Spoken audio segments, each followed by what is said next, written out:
Buenas noches, profesor. Buenas noches, compañeros. Hoy voy a hablar de las enfermedades en las plantas. Bióticas, las enfermedades bióticas y las abióticas. La actividad agrícola en la región de Arica y Parinacota se desarrolla en pequeñas quebradas y valles costeros. Entre los últimos se destaca la actividad agrícola en los valles de Utah. Entre las enfermedades abióticas existen la helada, los golpes de sol, exceso de temperatura, fertilización y salinidad. En mi tema, yo escogí la salinización en el cultivo del maíz. El origen de la salinidad puede ser explicado por dos vías. La primera es natural, ya sea por la cercanía y la altura sobre el nivel del mar, del perfil del suelo, como son la textura, la estructura, la porosidad, la permeabilidad, la capacidad de retención de humedad. De ahí que en regiones áridas y semiáridas esta situación es predominante. Se deben considerar también otros factores como son las aguas salinas subterráneas, las tierras bajas cercanas a las costas, los pantanos y las lagunas y litorales, así como en las áreas cercanas a minas y bóvedas salinas. La segunda causa es el resultado de las incorrectas prácticas agrícolas del suelo y el mal manejo del agua por el riego, lo cual permite la movilidad de las sales dentro del suelo y el transporte de las mismas a nuevos sitios. La salinidad del agua de riego está íntimamente relacionada con la salinidad de los suelos del Valle de Utah, afectando los cultivos que en ellos se realizan. Para el caso del Valle de Utah, la salinidad de los suelos se hace manifiesta, agravándose en el sector bajo del valle que se tiene problemas de drenaje. El agua del río de Utah tiene alta salinidad, con conductividad eléctrica sobre 2 decisiemens por metro y concentración de boro superior a 11 partes por millón.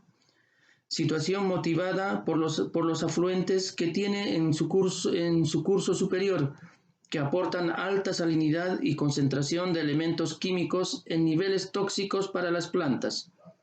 En ambos valles se desconoce en qué magnitud el tenor salino está afectando el rendimiento de los cultivos. Por otra parte, dada la disponibilidad de agua y la metodología de riego utilizada en la zona, es predecible un incremento de la salinidad de los suelos, aumentando la limitación al rendimiento en algunos cultivos. Particularmente grave es la situación del Valle del Río Utah, donde la existencia de un nivel freático a poca profundidad genera niveles salinos muy altos cercanos a la superficie a poca profundidad genera niveles salinos muy altos cercanos a la superficie del suelo, limitando seriamente la agricultura o a aquellos cultivos que pueden soportar tales condiciones, pero con disminución de su potencial productivo. Daños que generan la salinidad. El aumento de la concentración de sales en la solución del suelo origina un aumento de la presión osmática.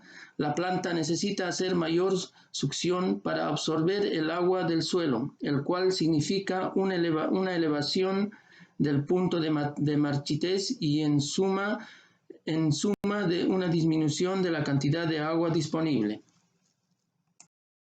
Toxicidad. El efecto tóxico de ciertos iones, más que a los iones en sí mismo, a ciertas alteraciones que se producen en el metabolismo, ya que originan la acumulación de productos tóxicos.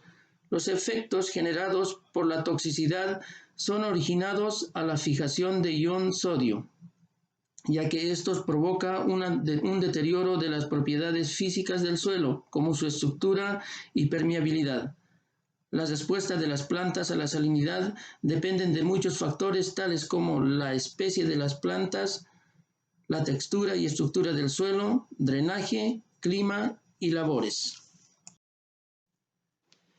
Entre las enfermedades bióticas tenemos los hongos, los virus, los fusariums y nemátodos.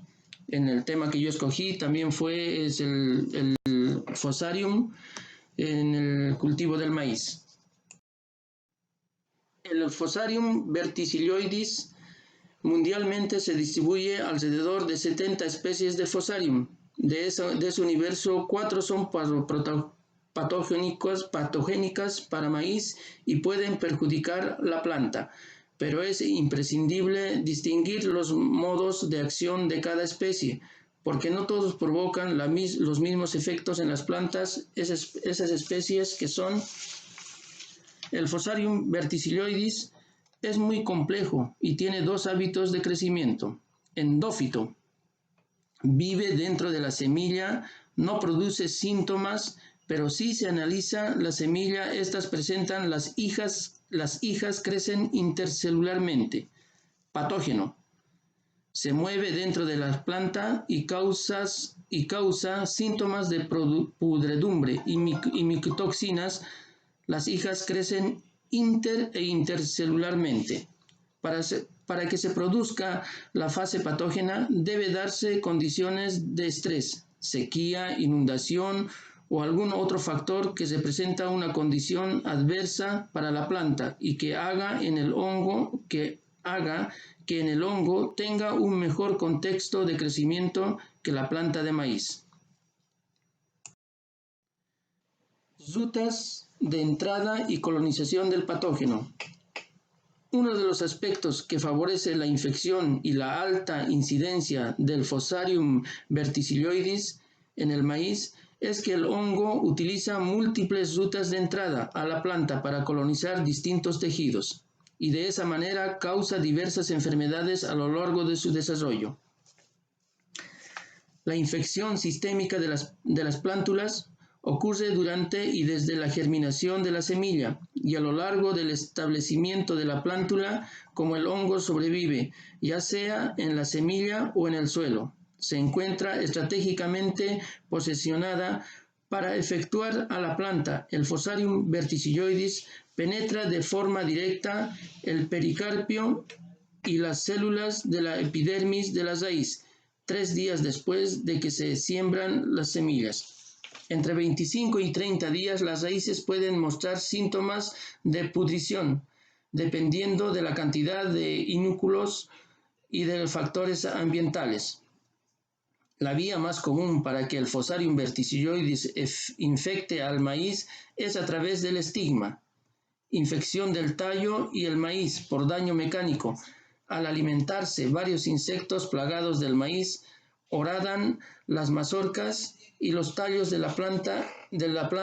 Este daño mecánico funciona como ruta de entrada para las conidias de Fusarium verticilloides. Además, hay insectos que actúan como vectores del hongo, ya sea dispersándolo a lo largo de la superficie de la planta hacia los granos. Enfermedades presentes en el cultivo de maíz del Valle de Utah. De las observaciones realizadas en campo, en cada una de las parcelas experimentales y ocasionalmente en el cultivo establecidos por los agricultores del valle, se puede decir preliminarmente que el cultivo de maíz en el Valle de Utah no presenta mayores problemas fitosanitarios en cuanto a enfermedades. Sin embargo, se pudo constatar que uno de los problemas que se presenta en los cultivos, sobre todo en las zonas bajas y medias del valle, es la presencia de hongos que provocan importantes pérdidas de plantas al ser patógenos, que se diseminan rápidamente en el suelo, al existir factores y condiciones ideales por su desarrollo, llegando a pocos días a colonizar parcelas completas hasta ocasionar pérdidas totales de siembra. Entre los síntomas, existe el amarillamiento de las hojas, es uno de los primeros síntomas, y pudrición de la raíz. Al cortar el tallo longitudinalmente podemos observar manchas de color marrón oscuro o café antes de que la planta madure, afectando el desarrollo de los frutos y el crecimiento de la planta en general, terminando con la desecación total y muerte de la planta. El clima caliente y húmedo favorece la pudrición de la planta durante el periodo de llenado de grano. De igual forma, suelos con pH ácido y de textura arenosa son preferidos por este patógeno, al igual que condiciones de humedad en el suelo. Infección.